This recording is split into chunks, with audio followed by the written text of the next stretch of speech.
Hello and welcome to this video. My name is Katya and today we're going to be talking about graduate school. Some misconceptions, some advice, some things that I've learned along the way after my first year.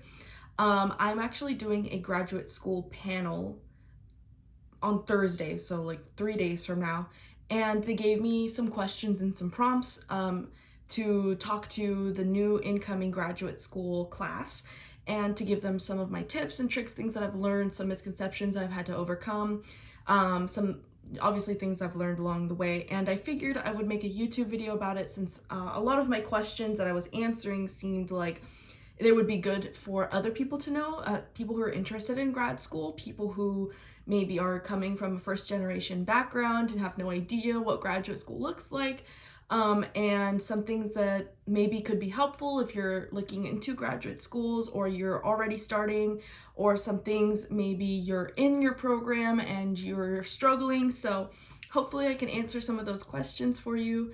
And I figured this information was valuable to a wealth of people, not just the people who are tuning in to that one Zoom call. So I have my notes, some things that I've jotted down that I wanted to touch on. And so yeah, we'll just go ahead and get started.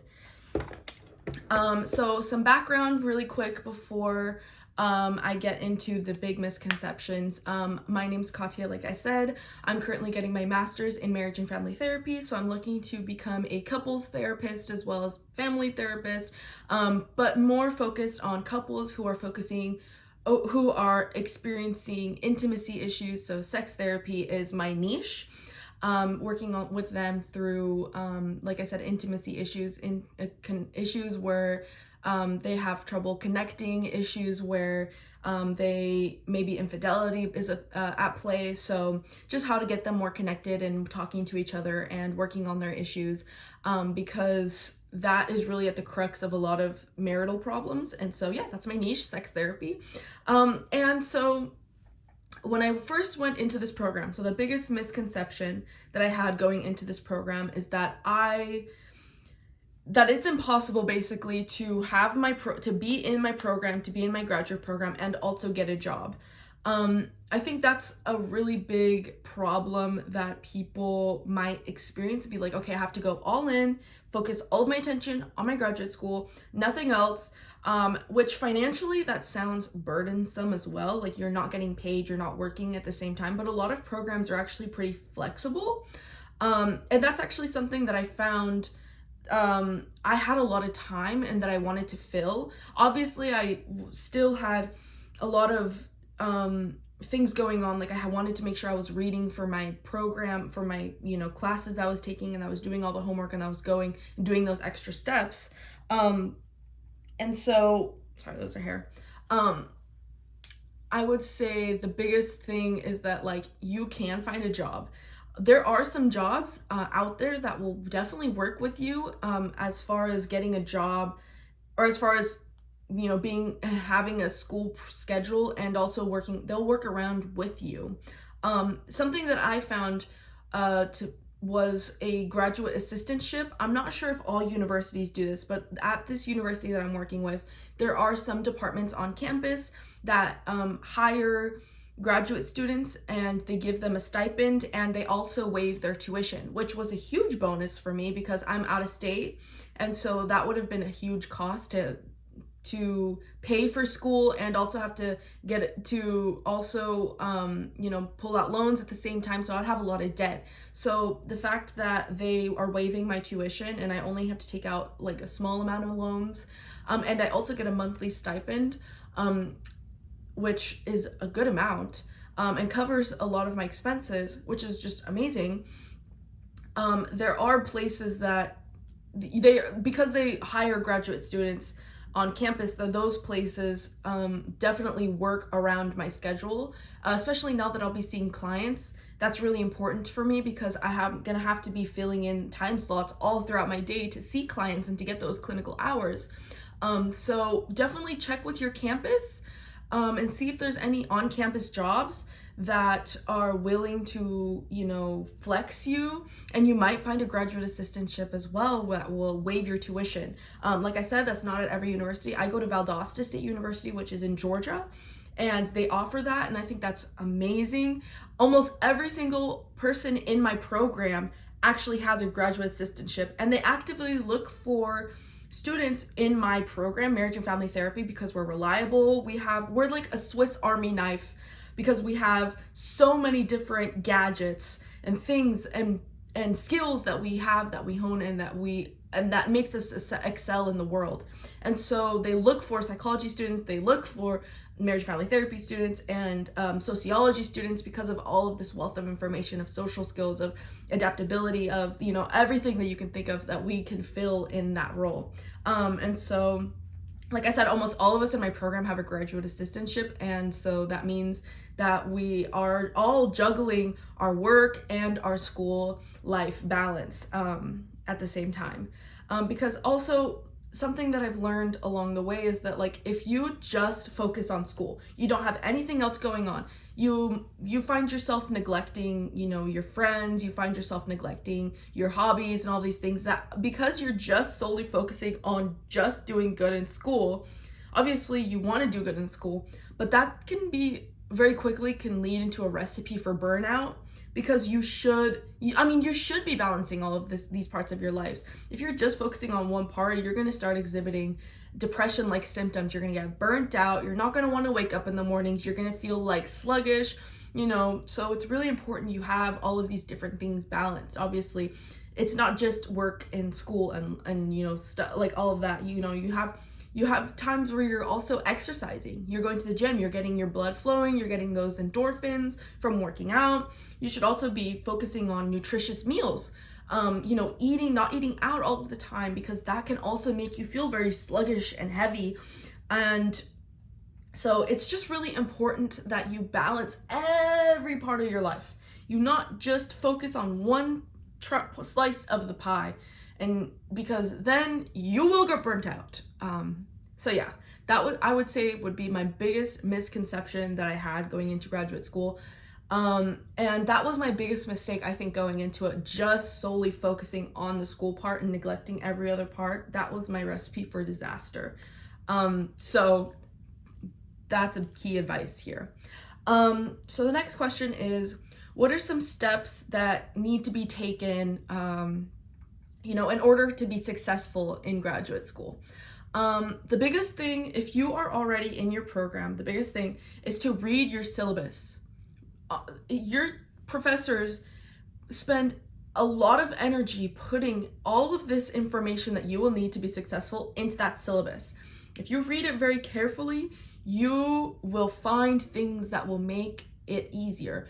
Obviously there's like the things that, like your professor's name, their office hours, where they're located. They also, sometimes my professors do this, they put campus resources on the syllabus. Because I'm a transfer student and I'm from California originally, and I went to and did my undergrad at a California university, transferring and moving all the way to Georgia, that was a huge culture shock for one, and also I was very unfamiliar with all of the things that the university offered. And so my professors did a really great job at putting all of these campus universities resources on that syllabus, like the food pantry for students who are suffering from food scarcity and insecurity. The student health center, we have health insurance built into our tuition. So if you can go in, you can get free STD testing, free condoms, free checkups. If you need vaccinations, you got that covered in your insurance from your school. So it's like things that you wouldn't think. There's also the gym, the rec. That comes in with your tuition. So a lot of things that the professors put into the syllabus that could easily just get missed if you don't spend some time looking at that.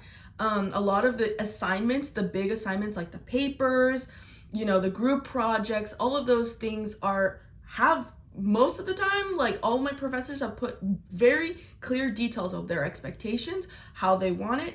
And by following those key things in the syllabus, you could, one, not have to be asking the professor like all of the time, like, what's the font? What type of this do you want? What's the criteria for that? Like, the professors will be like, read your syllabus. Like, I put it in the syllabus.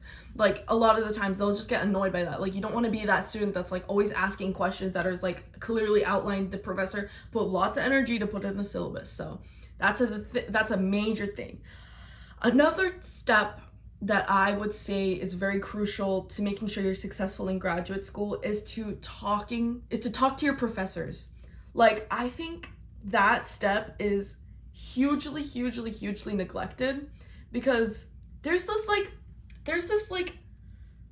cloud that students have, right? That your professors are like not human, almost like that they're these higher beings that have so much knowledge, and that they are above you, and that they, I don't know, this weird pedestal that people have for, it's like that same fog that they have with celebrities. They think that these people are so much, higher and have so much more, like, I don't know what that even is. But I encourage you to just ground yourself and to realize that they are humans, just like you and I. They have feelings, they have thoughts that you and I struggle with. Even though it doesn't seem like it, they may be polished. They may show up every day to work with very pressed clothing and very professional. And of course, they're going to present that way. That's their job. But definitely, just like I said, they're humans. They respect and they think, and like, if you treat them like just another human, and you kind of relieve that like nervous anxiousness of like, oh my God, I'm talking to my professor, like, and you kind of just are like, okay, they're just a human, just like me. Like, obviously you want to be respectful with them, but just introduce yourself, build a connection with your professors, a relationship with your professors. Talk to them like they're just a regular person, because that's just what they are, just a regular person. They just have lived longer and have this degree and this job to be a professor at this university. That's the only thing separating you two. And so once you can sink into that, you can have a lot more of like genuine human conversations with them. And that's at the crux of having a good relationship with your professors, because here's the thing.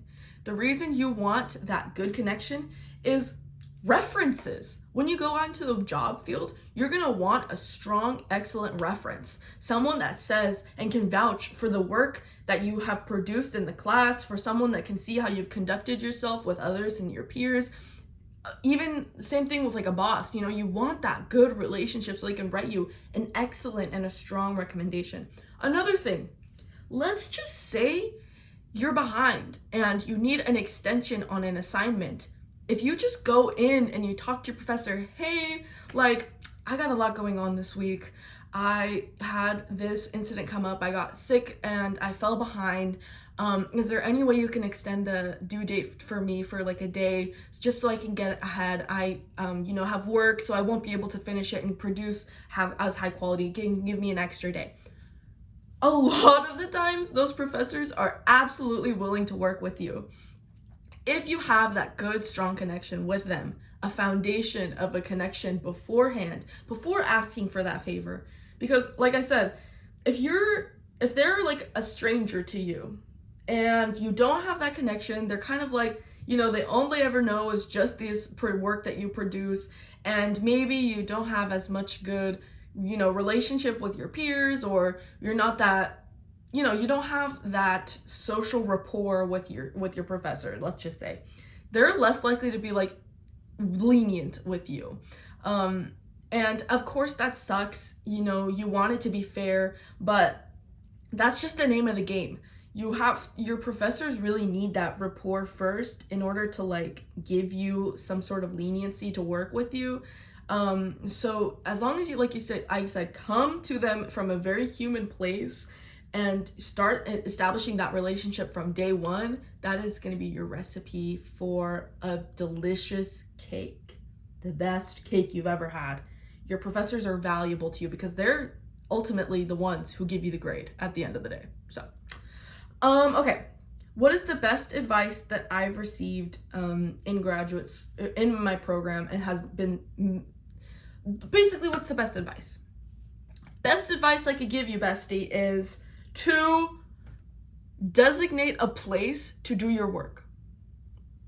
Obviously, that sounds pretty self-explanatory, but what I mean is, like, when I'm in the confines of this bedroom right here, I get no work done.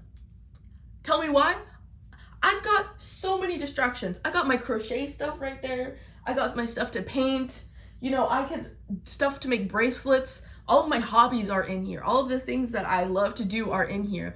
And so my work pretty much comes second to all of my hobbies when it's in arm's reach. Because of my ADHD, I'm like, oh my God, I just randomly, as I'm doing this assignment, I just got this burst of creativity energy, and now I'm gonna start doing, like, of course I'm gonna jump around and do different things, and then my assignment just kind of gets pushed away and I start procrastinating. So what I mean by designating a place to do your work, go and have one specific place in the library, or in a coffee shop, or in the back of a Panera, to do your work, and to only go to that place when you need to get work done.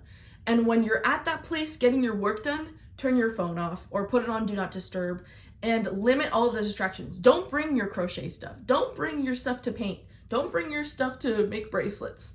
Leave all that stuff in your room. And so when you get into your room, you can start doing all of those creative things. So have a place, a designated place to do your work, so that way you know, okay, I'm gonna be at this place for 1 hour. I'm gonna turn my phone off and I'm just gonna grind for that hour, get as much work as I can done, so that way when I'm done, I can just leave that place and I can have fun doing other things. So you can create a place where, as soon as I'm in that space, I'm just work mode.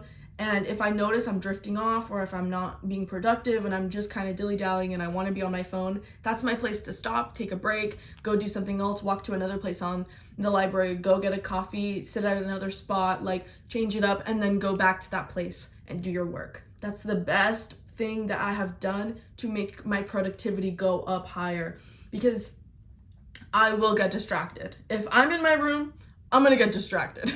So that's the best piece of advice that I've received. Let's see. What is something that I wish I knew before going into graduate school, and what are some lessons that I learned from that? Definitely, I talked about it a little bit, but just don't be afraid to ask for help. That's the biggest thing that I've learned. I come from a first generation household where I was the first to go to college and to graduate, and I'm now the first in my family to get into graduate school. And so because I'm the first, it's very, very hard for me to ask for help and to lean on other people, because I have this mentality of like, I gotta do it myself, I gotta figure it out on my own, because I was the first to do all of that. I was the first to figure it out on my own, the first to do all of these things. And that's great. I think you should have that initiative, but it's also perfectly okay to ask for help if you're struggling. And I don't know, that was the hardest thing for me to learn, is to ask for help. And my professors, I was so nervous to like talk to them and to like ask them for things about assignments, because I should know it. I should be able to figure it out on myself. I should be able to look it up in my textbook. I should be able to, find the answer. And yes, I should be resourceful and do those things, but it is perfectly okay when I'm hitting dead ends, or I'm struggling, or I'm, burnt out, or I'm tired, to ask your professor for help. Hey, where was this material in the lecture? I cannot find it. Can you please send me the page number to this concept? Or I can't find exactly where you want me to get this information from. I've been looking for a while. It's okay to ask every once in a while, to ask and to lean on other people. Ask your peers, ask the other people in your cohort to help you if you need help. It is absolutely okay. Obviously, there are other resources as well. Like, there's tutors, I'm sure, ingrained in the curriculum in your university where you can go to them and ask for help too. So, like the librarians also in your university could be very helpful too. Like, helping you point in a direction where like, okay, this book could be helpful if you're looking for this, or, this academic journal could also be helpful if you're looking for this research paper, like blah, blah, blah. All of these things. Just don't be afraid to ask for help. You can't always do it for yourself, and that's okay. You should don't beat yourself up if you can't all of the time do it on your own. It's kind of hard to let go of that pride. For me personally, I know that was really, really hard. Pride is a huge thing that I have had to swallow and to just let go of, because that was hindering me from a lot of beautiful experiences in my life. And so asking for help, and something that easily could have took me an hour now took me like only 5 minutes, because my professor was able to pinpoint me in the right direction instead of me spending so much time. All of that time that I could have spent, in that hour, I'm spending a lot more healthfully, a lot more happily, a lot more smart. It's okay. I just want to relieve you from that burden of feeling like you have to do it all for yourself all of the time. So yeah. What's something that I've learned from failure? So failure, because like I mentioned, I'm from a first generation background. Failure was like a huge thing that I feared. I feared it to my core. And I took it so personally when I failed before, because of just this perfectionist mentality that I had, that I always had to always do good, and failing just seemed so awful and foreign. But I think going into this program, I've learned that failure is like a natural part of the process, and it absolutely is necessary. You have to fail. You can't learn unless you fail. You have to, think about it this way, like when you fail, obviously you could treat it one of two ways. You can be hard on yourself. You can, take it out on yourself, be like, you're such a failure. What the heck? Like, you could really be negative in that state. Or you could acknowledge it, right? Okay, I failed. I acknowledge it. I see it, and that's hard. That is a hard thing. And what did I learn from it, right? What can I learn from that experience? Take all of the knowledge. Why did I fail? What things did I do to, for this paper? Why did I fail, right? I procrastinated. I wrote it last minute. Maybe now I'm learning from that, right?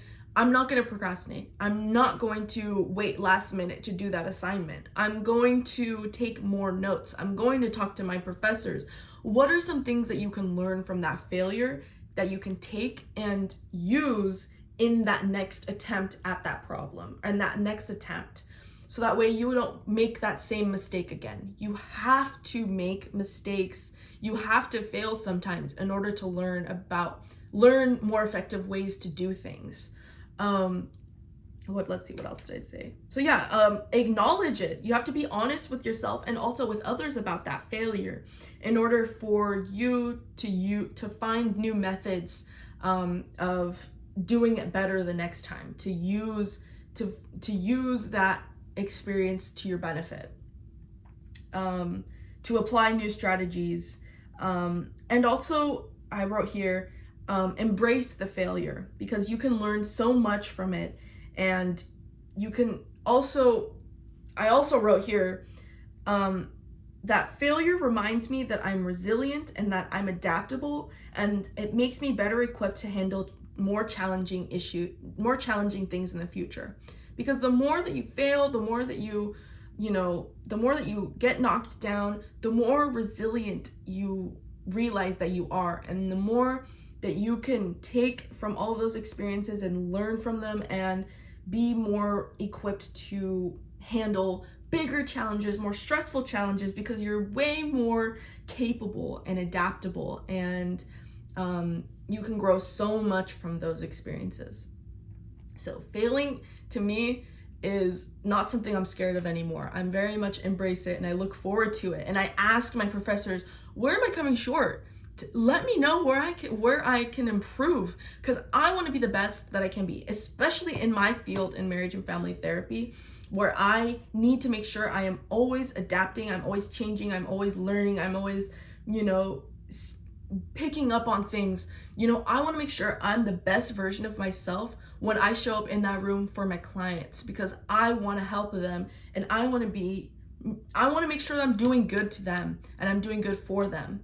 And like I said, I'm always going to my professors. What can I do? What am I doing? Where am I falling short? Where can I improve? Please give me constructive criticism. Please tell me where I can give me some books, give me some things. Like, I'm always looking for places where I can improve and where I can grow, so I can learn from those experiences, those failures, those challenges, and become better, more resilient, stronger, and more capable of helping more people in the future. Okay, another question. How do you handle the work? I'm going to start rapid firing these next ones. How do you handle your work-life balance? That has been kind of hard at the beginning. I've definitely gotten better at it. I schedule and stick to my schedule now, and I schedule in my hobbies, my exercises, when I eat, so that way I make sure I don't neglect those parts in my life. So I schedule in all of those things and make sure that I allot myself time to take care of myself. I have self-care in one of my hours, so I can do whatever I want in that hour, to make bracelets, to take a bubble bath, to clean my space, to whatever I'm feeling in the moment, to really just take care of myself. And so, like I said, I schedule in all of those things now. What are some books or podcasts that you listen to that help you? I don't really read like BetterHelp or self-help books. More of the books that I read are more academic, so they're more centered towards my program. That's just what I like to read. So that wouldn't really be helpful in that aspect. But as far as podcasts goes, there is one podcast that I listen to on and off again every now and again when I need a little bit extra oomph. It's called A Better You Podcast, and the host is Fernanda Ramirez. And I watch her mainly because it helps boost she mainly makes content about like charisma and confidence and how to overcome like those social factors that may hinder you. And I like consuming that kind of content because my social skill has to be very maxed out in order for me to be successful in my field. And so I actively am always working on my charm, my charisma, how I present myself, my confidence, because all of those things will help benefit me and how I affect my clients, how I show up in the room, how I present myself, how I pitch myself to others, and all of those things. Because my field, it's very socially dominated. I'm literally just sitting in a room as a therapist, socially talking to my clients, talking to them, working through their problems. So that social skill needs to be maxed out. So it's really important for me to have those really strong social skills, and have really great charisma and be able to like advocate and talk to myself very concisely. And that's really important to me. So yeah, I would definitely recommend A Better You podcast hosted by Fernanda Ramirez. She's really great. I love her. Mentor. How do you find a mentor? And this one I didn't really know how to answer because I don't necessarily have a mentor per se. I know mentorships are like really important, all that stuff. But I pretty much naturally created mentor relationships with like all of my professors and my boss, my director in the program where I work at. Like the office of, I work in the office of student success. And so not my boss, but my boss's boss, like her and I are like a really great relationship. And I go to her for everything. Same thing with my professors. I go to them for everything if I need questions, if I need help. So I naturally created that mentor relationship with all of them, because I really early on emphasized that relationship. And so now when I come into their office, they're like, hey, I'm like excited, absolutely willing to like give me the help that I need or the advice that I need to point me in the right direction. So I think it's really just about creating that human connection first, and then slowly moving into, like, if you need anything academically, professionally, then going to them there for that. So yeah. Excuse me. Growth. It just says growth. Oh, okay. What are some, I guess the question was more like, what are some areas of growth that I've experienced thus far in my graduate program? So the main thing I've seen myself grow in is like it's like I'm more authentic now. I can very easily advocate for myself, talk to myself, present myself as myself. I very rarely put on a mask or like, fake laugh, fake smile, fake interactions. I'm very open about myself, how I talk, how I present myself. I show up in the world, even like I'm wearing my little outfit right now. I feel so cute. I did my hair. Like, I'm always doing things I'm always doing things that like calls for me to be authentic. That's one thing in my program that they really emphasize, and I love that they emphasize this, is that if you show up authentically in the room, your clients will see that. They will acknowledge it. If you show up in the room and you have this like aura of like, I'm better than you, and you kind of are like faking your personality, faking how you're interacting, the clients, they pick up on that. They pick up on everything. So it's really important to show up therapeutically, authentically as yourself. And you can obviously incorporate all of these models, all of these theories, and be academically smart in these aspects while also connecting it to you and how you are, how you want to conduct your therapeutic practice. So there are ways to integrate all of these academic concepts into how you actually want to do therapy and to be yourself in the room. And that is a thing that I've really done a really great at and have been trying my best to always integrate, is to just show up as myself, be authentic. There are absolutely ways to, further yourself professionally while also staying true to yourself. Another thing that I've seen a lot of growth in is just saying yes to lots of opportunities. If there's like, can you speak at this panel? Can you, give the presentation about this? Can you go speak to this class? Yes, I'm gonna do that. I'm gonna take as many opportunities as I can to put myself in more social situations and to talk more, to be open, to express myself through any medium, because I think that that's a great way for, like I said, to work on my social skills, to work on that skill of working on my charisma, working on my charm, working on, active listening, working on communication skills. Those are all things that I know I need to work on for my field. And you could take that advice with anything in your field as well. If your craft is more hands-on, saying yes to more experiences that requires you to be hands-on, so use that as you will, but just say yes to more things. Take that chance. Don't be afraid of failing, or tripping over your words or stuttering. People are really okay with you, being like making those mistakes, and to just acknowledging it. Okay, sorry, I'm feeling a little bit nervous. Let me just work past it. Give me a second or two to take a breath, and then you come back to it. People love and value that authenticity because it shows that you're a real human. You're not just this polished stone.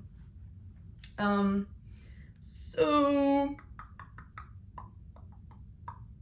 what are some opportunities? I don't know, I kind of talked about this one, so we'll skip that one. What is your survival kit for graduate school? I think I only have a couple more that I'm gonna talk about. My survival kit for graduate school is, number one, sleep. That's a personal thing for me. If you don't value sleep that much, then that's you. But I'm just a girl. I need my sleep. And if I don't get my sleep, oh honey, I am not myself. And I recognize that. I'm literally a gremlin if I don't get my sleep.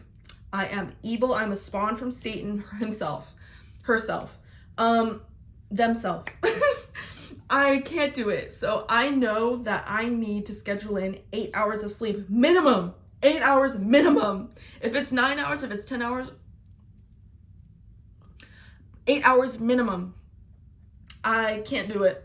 Something else I need, nutritious meals. If I'm just eating junk food all the time and I'm not intentionally putting effort into the yummy meals that I'm eating, it takes a toll on me, on my mental health. So I cannot. Another thing, exercise. I need to keep my body moving at least for like 30 minutes to an hour. I gotta do something. Walk on the treadmill, have a hot girl walk on the treadmill for like 30 minutes. Perfect. Go outside, walk around. I can't really do that because of where I live, and I don't really feel safe walking around alone as a woman in South Georgia. So that's not, but the treadmill, hot girl walk, yes. Lifting weights. If I'm in a good phase in my cycle, I'm gonna go to the gym, I'm gonna lift some weights. Something else, hanging out with friends, having game nights with my friends, playing tennis with my friends, doing things active with your body, yeah, mentally active as well, but like doing things that gets you out of the graduate program life all of the time, to just having fun, having that time scheduled to have fun. Yes. Okay. What is the biggest challenge you faced in graduate school? I kind of talked about this one already, but burnout. Burnout's the hardest thing that I've had to work through, because at first I really, especially during the summer when I had those 6-hour days, only an hour break, lunch. There was like some 15-minute breaks, but those don't really cut it. Those summer days were brutal. Literally the longest summer of my life. 3 days a week, 6 hours in a classroom with no windows. That can take a toll on a girly. And it did.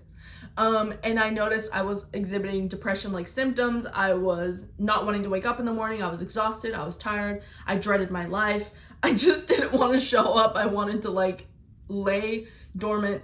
As soon as I got off of school, I went to work at my little job for like a couple hours. Then I came home and I just laid down. I just didn't want to do anything. So burnout is a huge thing that I experienced. And it wasn't until I started balancing my hobbies, I started bringing some hobbies in to the classroom while I was learning. It wasn't until I started incorporating things that I loved in between, hanging out with my friends, scheduling in time to hang out with my friends, making sure I was sleeping a lot, making sure I was taking care of myself, feeding myself good meals, because I wasn't eating very healthy during those times. I was just eating really fast, quick meals. And so, like I said, it's really, really important to have a good routine, have a good schedule, so you can be as successful as possible, because burnout is so real. Last question. What is some advice you would give a struggling student? Definitely the biggest piece of advice I would say is just don't take it so seriously. Like, okay, and that sounds a bit corny. Obviously, you want to take your graduate program seriously because you're paying lots of money. You're financially going into debt for this, maybe, unless you're, unless other things are happening. You obviously, that degree is a great goal to have. You want to make sure that you're dedicating a lot of time and energy to making sure you're doing good in your program so you can get that master's degree, and you have good references, blah, blah, blah, all of that. But also, don't take it so seriously. Because, everyone is struggling.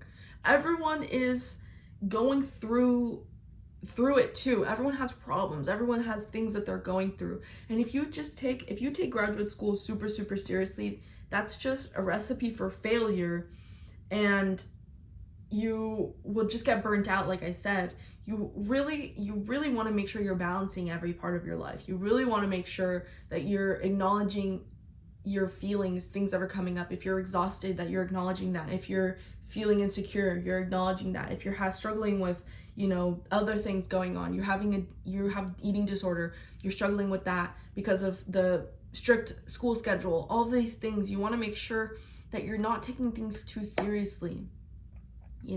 I think so easily we forget that we're all humans having a human experience, and we can get so zoned in on our goal and our work and things that are going, and we oftentimes don't zoom all the way out, and we don't think about like everything else that's going on.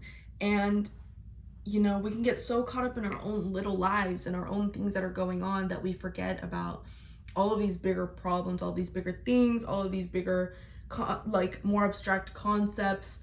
And life should be fun, life should be enjoyed, and you should be able to let go of those hard failures and not take it so seriously, and to just learn from those experiences and find better ways to manage and to deal with things that are hard. In my last YouTube video, I was in the middle of my summer classes and in my orientation days as an orientation leader supervisor, and I was working, I was schooling, I was crying, I was stressed, I was anxious, and all of that is because I was taking everything so seriously, and it was so hard for me to just take a breath and to just be like, you know what, bestie, like, it's not that serious. Just take a breath, like, relax. And that's so dumb, but it really takes like a really dark moment, being at your worst, to see where you can improve, where you can learn.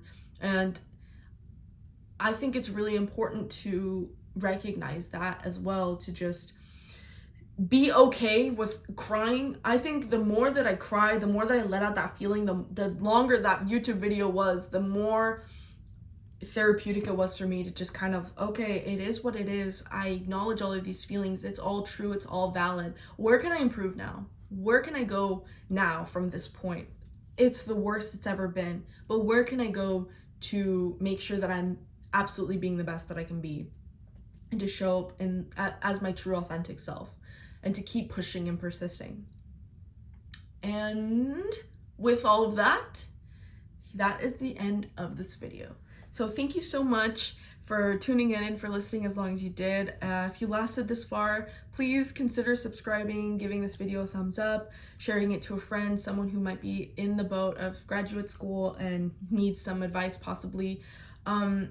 I am in my last year of my program, so I have one more year and then I can finally move back to California and start on my career journey, and I'm so excited for that. This has been, quite honestly, the previous year, biggest year of growth, and this next year will also be another grand year of growth. Oh my god, I don't know what I was trying to say. Another year of growth, and I'm gonna start using that wealth to incorporate it into more content catered towards my niche. So if you are also in the marriage and family therapy program and you are interested in this program and you would like more content catered towards that field, I'm going to start posting more content about intimacy issues with couples, sex therapy, what I'm learning along the way, as I start seeing couples therapeutically, and some ways that I can help, and I can offer more expertise in the field. So thank you so much for tuning in, and I will catch you guys on the next one. Bye!